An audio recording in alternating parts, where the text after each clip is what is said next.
चलिए दोस्तों, आज की कहानी शुरू करते हैं। एक राजा था। वो एक दिन अपने वजीर से नाराज़ हो गया और उसे एक बहुत बड़ी मीनार के ऊपर कैद कर दिया। एक प्रकार से ये अत्यंत कष्टप्रद मृत्युदंड ही था। ना तो उसे कोई भोजन पहुंचा सकता था और ना उस गगनचुंबी मीनार से कूदकर उसके भागने की कोई संभावना थी।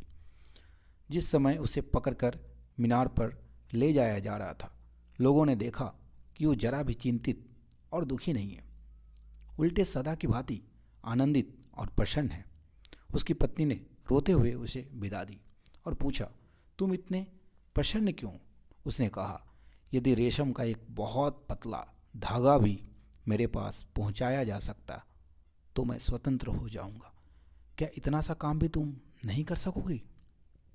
उसकी पत्नी ने बहुत सोचा, लेकिन इतनी ऊंची मीनार पर रेशम का पतला धागा पहुंचाने का कोई उपाय उसकी समझ में नहीं आया। तब उसने एक फकीर से पूछा।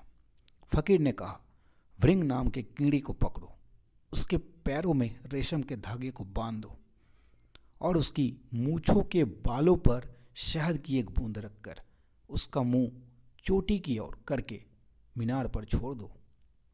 उसी रात को ऐसा किया गया। वो कीड़ा सामने शहद की गंध पाकर उसे पाने के लोभ में धीरे धीरे ऊपर चढ़ने लगा और आखिर उसने अपनी यात्रा पूरी कर ली। रेशम के धागे का एक छोर कैदी के हाथ में पहुंच गया। रेशम का ये पतला धागा उसकी मुक्ति और जीवन बन गया। पत्नी ने फिर सूत का धागा रेशम से बांध दिया। पति ने उसे भी धीरे धीरे अपनी ओर खींच लिया। सूत के धागे से डोरी और देखते ही देखते डोरी से मोटी रस्सी बना ली। उस रस्सी के सहारे वो कैद से मुक्त हो गया। हम आम लोग अक्सर मुसीबत को सामने देखकर बहुत घबरा जाते हैं। उसकी वजह से ही हम मुसीबत से बाहर निकलने का रास्ता खोज नहीं पाते। हमारा ध्यान सिर्फ रोने धोने में लगा रहता है। इस कारण से हमारी सोचने की क्षमता खत्म हो जाती है।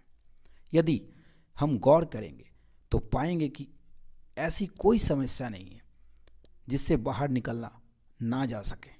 तो फ्रेंड्स, कहानी आपको कैसी लगी?